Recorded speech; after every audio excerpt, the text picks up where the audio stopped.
Rhythm up my reggae bass lovers, welcome back to the Reggae Bass Hub with me, Don Chandler, aka Don Instrumental. First of all, I'd like to thank you all for the wonderful comments you've left over the last few videos, and today I'm going to address the most popular comment, which is how do you get that reggae tone in your videos? Also questions like what strings do you use and what pedals you go through, and how do I set up my EQ, and what is the best amp for reggae bass? I will do my best to answer all these questions, and the answers may not be what some of you are expecting, but by the end of the video you will know the steps to take to achieve a good reggae tone. There is no one size fits all when it comes to reggae tone.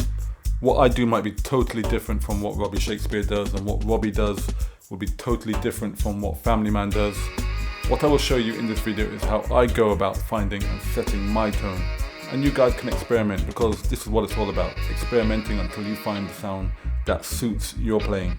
I'm going to start with what I believe is the most important aspect to achieving a good tone. Regardless of what style of music you're playing, it's probably a subject that many of you may not have thought about, and that is technique. I think technique is critical to a good tone because the tone starts in your hands. The best way I can explain this is I play guitar on my backing tracks. I spend ages trying to get the sound to sound good. I have to play about with EQ, I have to mess about with gating and all sorts of nonsense, just trying to make the guitar sound like a guitar. This is because I have bad guitar technique. Now when it comes to recording the bass, I literally plug in, turn up the bass, turn down the treble, and boom. And this is because when it comes to playing bass, I don't have to think about my technique. We will talk about strings and EQ and all that stuff later, but you should be able to get a good decent tone out of your bass. Whether you have round wounds or flat wound strings, you should actually be able to get a good sound out of your bass without plugging it in.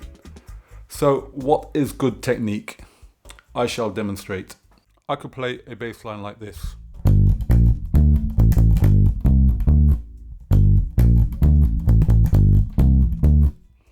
Or I could play the same bass line like this.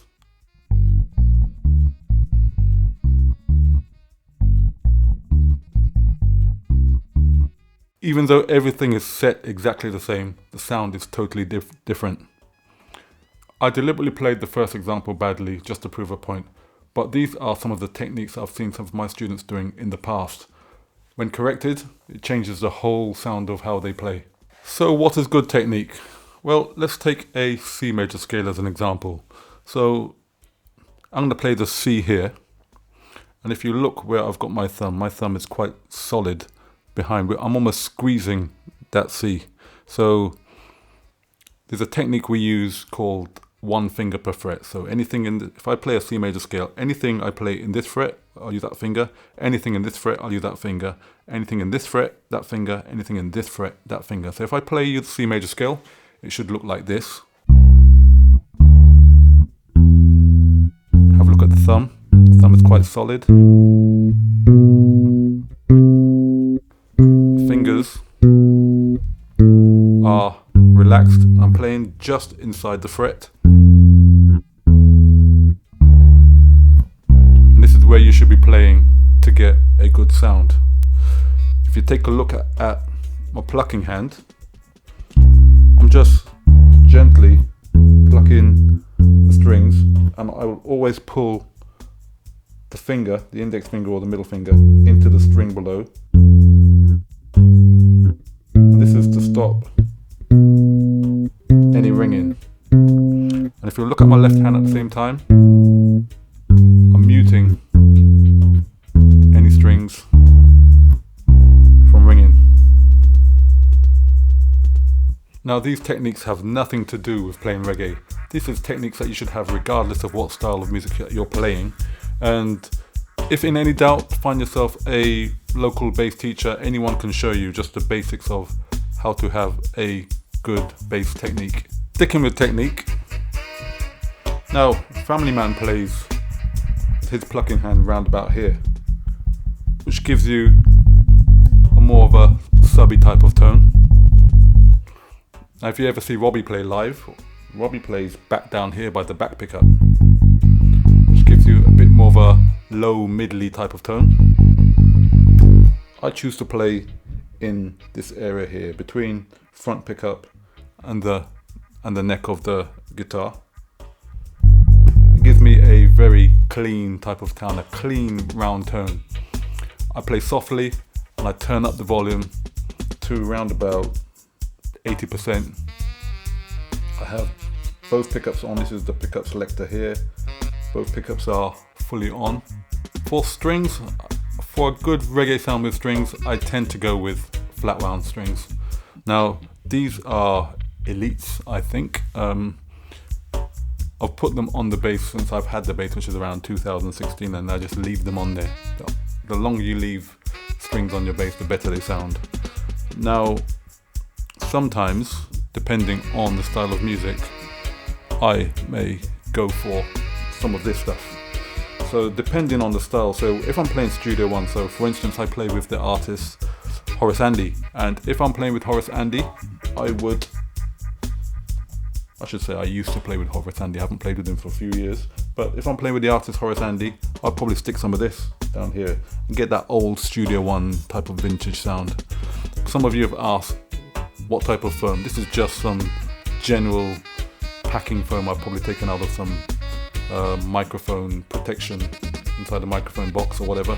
So it's nothing special, just any type of foam. I'll just pack it down here behind the back pickup and the bridge, in between the bridge, and this will just give me some extra muting to kill some of that sustain, some more of that sustain out of these flat round strings. So EQ, the part you all been waiting for. Now I keep EQ pretty simple. I literally turn up the bass, turn off the treble, and adjust the mid-range for some definition. Now I use my bass in active mode. I don't get too geeky about whether active or passive is better. They both sound great, it's just a personal preference. But I like to set my tone from the source of the bass, so I set it like this in active mode. I have the bass control at 2 o'clock, the mid anywhere between 12 and off, the treble would be off, and that is it. After recording the video, I might do a little EQ, but the sound is pretty set, so it's just some additional stuff that I'll do inside the computer, just for the sake of it. Now with the Studio One medley, I think I recorded through a Zoom, which I have knocking around here somewhere. I used one of these for the Studio One medley. Now I think I had the music going in one channel and I had the microphone going in the other channel. So saying that means that I didn't EQ that bass at all. Here's the settings for the positive vibration video. Now I deliberately left in some mid-range for those people that keep commenting that they can't hear the bass, which when I check them out, they're trying to listen through the phone or some laptop speakers. Now please guys, use headphones when checking out these videos because bass does not translate through phones and laptop speakers very well. Now I may add some compression, but my playing is pretty even, so I just add a little touch with a 4:1 ratio. I don't even play with any of the other settings. That's it. While we're here, let's take a look at my live setup. Now I've been fortunate to have tried everything on the market when it comes to playing live, and this is my favorite combination. A 1000 watt Mark bass, little Mark Ninja head, with two 800 watt 12-inch cabinets. I'll show you one here, and there's another one down there. So these are 800 watts each. Let's get the camera back up here. Mark bass seems to be the new Ampeg over the last 10 years. I've tested it next to the best and you can throw anything at it. I'll stick my synth bass through this and it just eats it up. It's a monster. My EQ settings are pretty much the same as my bass settings. The bass round about 2 o'clock here. If you look at the treble, which is just as high here, it's off. I have this high mid thing off. The low mid, I may adjust that depending on the stage or whatever. And over here we have this VLE. This one is for the geeks. So VLE is vintage loudspeaker emulation. And here we have the VPE. This stands for variable passive filter, which scoops out some of the mids. I set both of these around about 30%-ish on,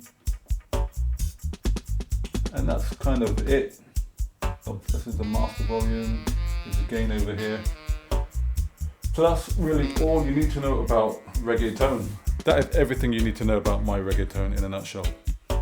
Turn up the bass, turn down the treble, play softly, and turn up the volume. In the comments below, let me know what type of bass you are playing. And don't forget to hit that like button, and if you haven't already, subscribe, and I will see you in the next video. Rhythm up, rhythm up, rhythm up, rhythm up.